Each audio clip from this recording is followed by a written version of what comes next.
Most people believe that love and hate exist on opposite ends of the emotional spectrum, that one is divine, pure, and luminous, while the other is dark, destructive, and forbidden. But the truth is far more paradoxical. Love and hate are not enemies. They are twins born from the same emotional fire. Both arise from deep attachment, from the human hunger to merge, to belong, to be seen and understood. The same depth that allows one to adore also allows one to despise. The same vulnerability that opens the heart to connection can also open it to rage when that connection fractures. What begins as devotion can easily become resentment, because both are expressions of the same energy, intensity of feeling. When we fall in love, something inside us expands. We pour our energy into another, seeing in them everything we believe is beautiful, rare, and redemptive. We give them our trust, our time, and the power to define our happiness. In that surrender, we project onto them all that we secretly wish to see within ourselves. Our potential, our goodness, our forgotten light. Love in its early form is often an idealization, a mirror that reflects our highest hopes. But when that mirror cracks, when the illusion fails, love reveals its twin face, the wounded energy that seeks to reclaim what feels stolen. That's where hate is born, not from indifference, but from the collapse of idealization. The deeper the love, the greater the potential for hate. The mind cannot easily accept the fall of its idols. When the one you loved betrays your trust or fails to meet the image you built of them, it is not just disappointment, it feels like death. A part of your inner world dies with that realization. The intensity that once pulled you toward them reverses its flow. What was once attraction becomes repulsion. What was once worship becomes anger. But at its core, this shift is not about them, it is about you. The same passion that created the bond now fuels the destruction of it. The energy remains the same, only its direction changes. Love and hate, then, are both mirrors of the self. They show what we value most and what we fear losing. When you love someone, you give them access to the most sacred parts of your being. When that love is threatened or lost, the pain that follows feels unbearable because it touches the same depth from which love once sprang. Hate, in this sense, is love's echo, a distorted cry from the same heart that once whispered affection. It is love wearing armor, protecting itself from further wounding by transforming tenderness into anger. Beneath every expression of hate lies a hidden grief.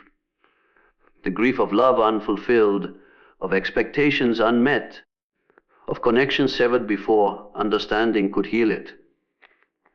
Understanding this twinship changes everything.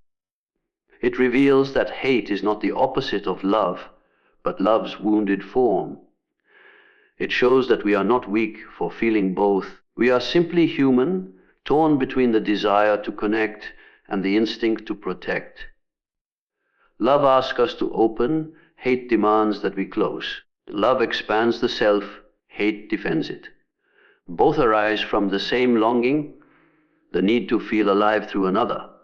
In one, we reach outward, in the other, we recoil inward. Yet both are born from the same heartbeat, the same emotional core that seeks meaning through relationship, reflection, and intensity. Every love begins as a mirror. We do not fall in love with a person as they are. We fall in love with the reflection of our hidden desires within them. What we call attraction is often the unconscious recognition of something familiar, something unresolved within ourselves. We see in another what we have forgotten, denied, or long to become. We project our unhealed light, and our unseen wounds onto them, and in doing so, we transform them into a canvas painted by our own psyche. It feels divine because it is, but it is not divine in them. It is divine in what they awaken within us. Projection is not deception, it is unconscious creation. When you love, you imagine. You craft a version of the person that fits your inner mythology, the story you tell yourself about what love should be, what safety should feel like, what home should look like. They become the character your soul has been waiting to meet, the symbol that completes your emotional equation. You do not love them purely. You love the reflection of yourself that you discover in their presence. This is why love can feel like destiny, because it reintroduces you to the forgotten fragments of your own soul. But the danger of projection is that it replaces reality with illusion. You do not see the person standing before you. You see the potential you need them to fulfill. You love their promise, not their truth. And when their truth finally appears raw, flawed, human, it collides violently with your imagined version of them. The betrayal you feel in that moment is not truly theirs. It is the betrayal of your own fantasy. You grieve not the loss of the person, but the death of the image you created. This is why betrayal cuts so deeply, because it forces you to confront the gap between illusion and reality. You believed they were your reflection, your missing piece, your sanctuary. When they fail to uphold that projection, the collapse feels personal, as if they destroyed something sacred within you. But what actually shatters is the dream you built around them. The betrayal begins the moment you project, because in projecting, you make them responsible for your own inner completion. You hand them the power to validate your worth, to heal your wounds, to carry your unlived potential. And no human being can sustain that weight. The tragedy of projection is that it turns love into expectation.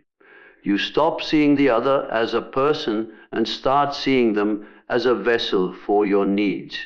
Their every action becomes a test of how well they perform the role your unconscious assigned them. When they fail, as they inevitably will, you do not forgive. You punish because the failure feels like abandonment of something sacred. The betrayal, then, is not always in their actions. It is in your misplaced worship. You asked another to hold what only you could integrate. Every projection carries within it the seed of betrayal, because projection is rooted in blindness.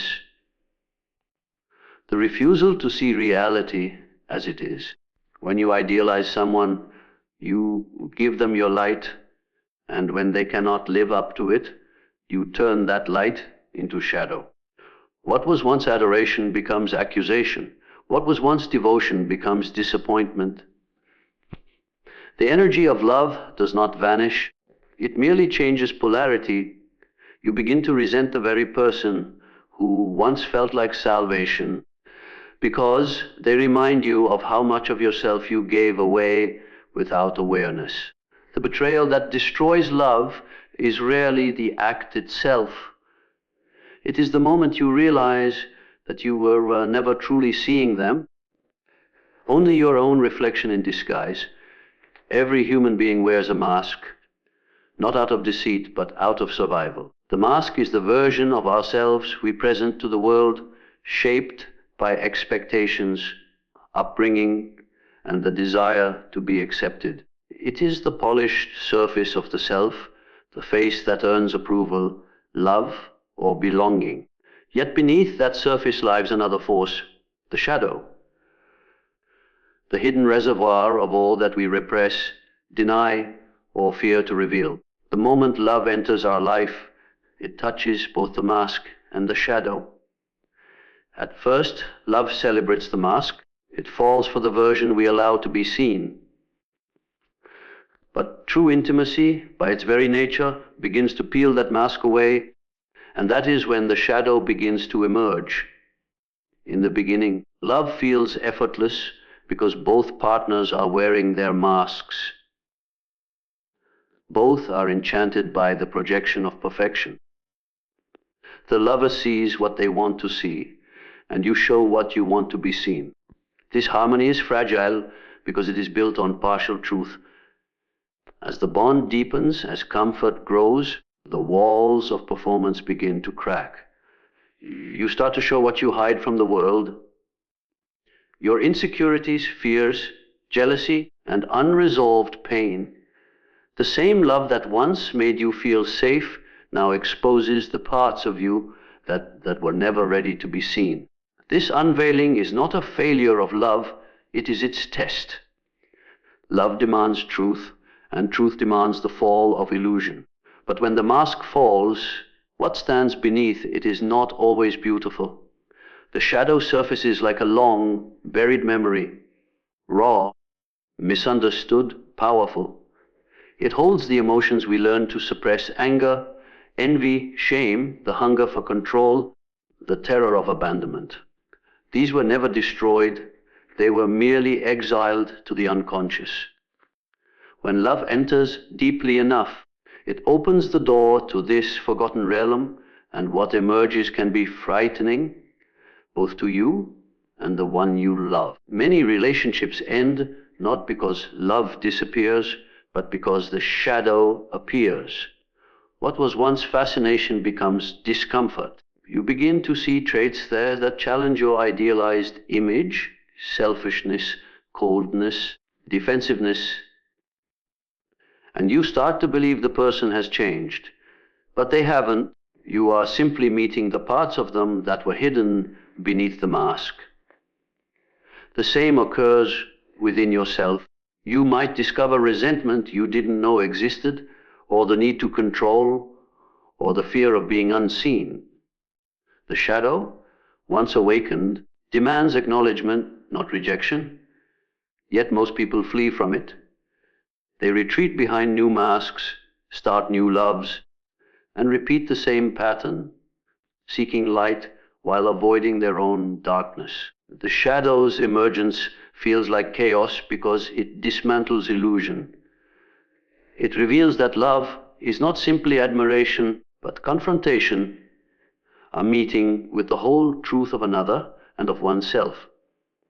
When the mask falls, you no longer love a fantasy, you love a human being with contradictions, wounds, and hidden motives.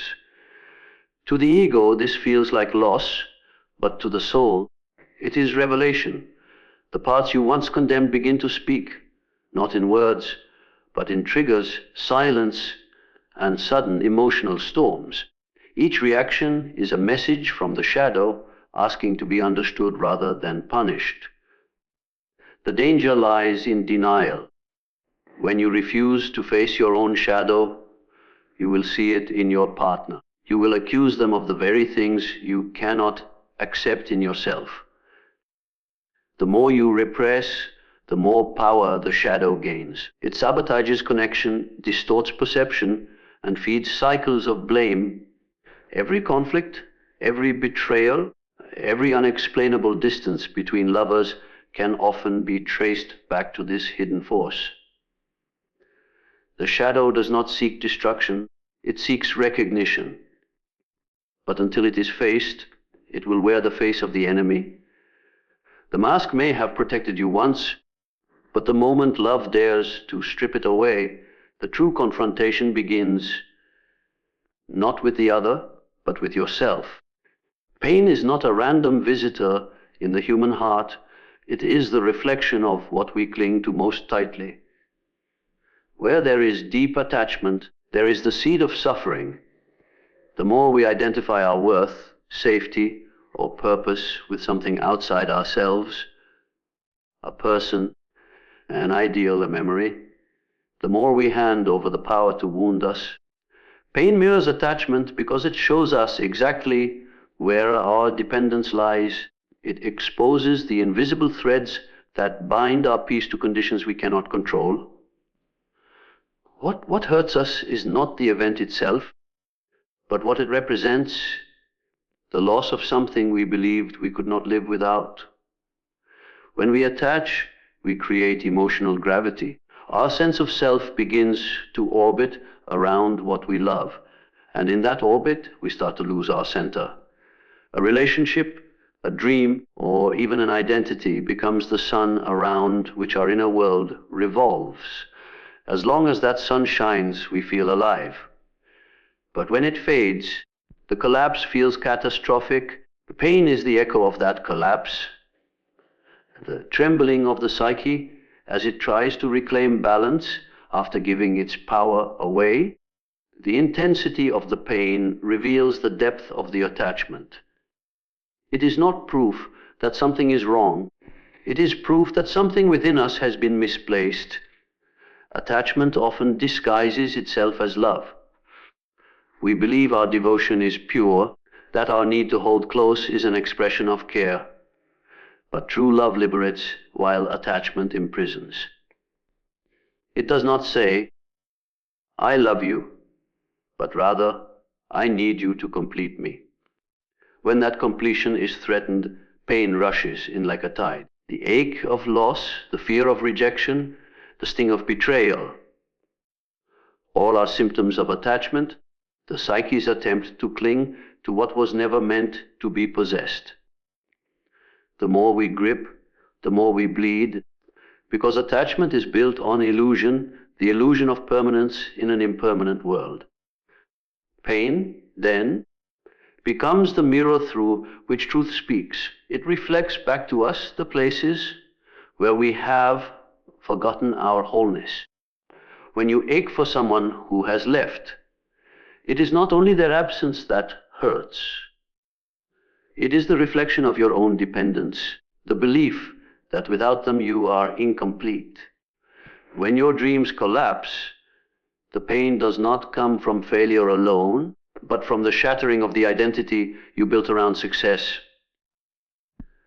Every heartbreak, every disappointment, every loss carries within it a revelation about where we have handed over our power to something outside ourselves. The mirror of pain is merciless, but it is also sacred. It does not lie. It shows us our attachments in their rawest form. The emotional contracts we never realized we signed. It reveals how often love becomes possession, how often care becomes control, and how often compassion turns into fear of loss. When you are willing to look into that mirror without running, you begin to see that pain is not punishment. It is awareness rising. It shows you that the places you hurt are the same places where you once gave away your strength. Every tear carries information. It tells you what you valued too much, what you depended on too deeply, and what part of yourself you forgot to nurture. Pain does not destroy attachment, it exposes it. It brings to the surface the hidden agreements between you and your illusions. It shows that your suffering is never random. It is always proportional to how tightly you tried to hold onto something transient. To see pain clearly is to begin understanding the delicate balance between love and letting go, between connection and captivity, between presence and possession. Healing does not begin when someone apologizes, returns, or finally understands you. It begins the moment you recognize that the story you told about them was your own reflection speaking back to you. The greatest illusion of love and pain alike is projection, the unconscious act of assigning our own unacknowledged emotions, needs, and wounds to another person. We turn them into the carrier of our light and our darkness. We love them for what we wish to be, and we hate them for what we cannot face in ourselves. As long as the projection remains, the wound stays open because you are still giving away your power to the image you've created outside of you. Projection feels natural because it is invisible. It is the mind's way of organizing the chaos of emotion by locating it elsewhere. When you feel rejected, you may project your own self-doubt onto another and believe they are the cause of your unworthiness. When you feel drawn to someone, you may project your unlived potential onto them and believe they are the source of your inspiration. Every bond, whether romantic or painful, carries some degree of projection. It is how the unconscious communicates before awareness matures. The problem arises when we forget that these projections are our own. We begin to chase the illusion and suffer each time it collapses. To withdraw the projection is to take back ownership of your emotional reality. It is not about blame or self-condemnation, but about seeing clearly. The one you thought betrayed you may simply have revealed the part of you that betrays yourself. The one you idealized as perfect may only have mirrored the qualities you have yet to embody. When you stop seeing others as saviors or villains, the emotional field begins to quiet. The chaos dissolves because you no longer fight phantoms born from your own shadow. Healing, then, is not about changing others. It is about reclaiming what you gave away unconsciously. This process is painful because projection offers comfort. It allows you to believe the power lies elsewhere, that someone else holds the key to your peace or your suffering. To withdraw it is to stand naked before your own reflection, to admit that the love, anger, disappointment, and longing were always your own energy. You begin to see that what drew you to them was not fate, but resonance. The vibration of something unhealed within you seeking completion. The moment you see this, the spell begins to break. You stop trying to fix them, convince them, or punish them, because you understand that every emotion they stirred already existed inside you, waiting to be acknowledged. Withdrawing projection is not detachment, it is reclamation. It is the act of gathering back the fragments of your soul scattered through old relationships, past wounds, and idealized dreams. Each time you stop blaming, you retrieve a piece of your power. Each time you stop idolizing, you reclaim a piece of your wholeness. The more you bring back into yourself, the less others control your peace. You begin to see people not as mirrors of your pain, but as catalysts for your awareness. True healing unfolds in the quiet after the storm. The moment you stop waiting for closure from another and turn inward to meet the emotions they awaken. In that silence, you begin to see that the entire story of love and loss was never about them. It was about your evolution. The one who hurt you showed you where you still abandon yourself.